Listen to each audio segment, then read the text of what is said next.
తేరా సతీష్, నాకు ఎందుకు అబద్ధం చెప్పు.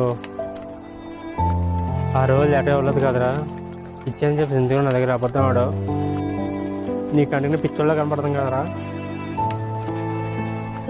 అరే నువ్వు నన్ను ఫ్రెండ్ అన్నావురా, కానీ నేను తమ్ముడిగా భావించాను. నా ఫ్రెండ్ అక్కర్లేదు, తమ్ముడు అక్కర్లేదు, నా దారిని చూసుకు వెళ్ళిపోతాను.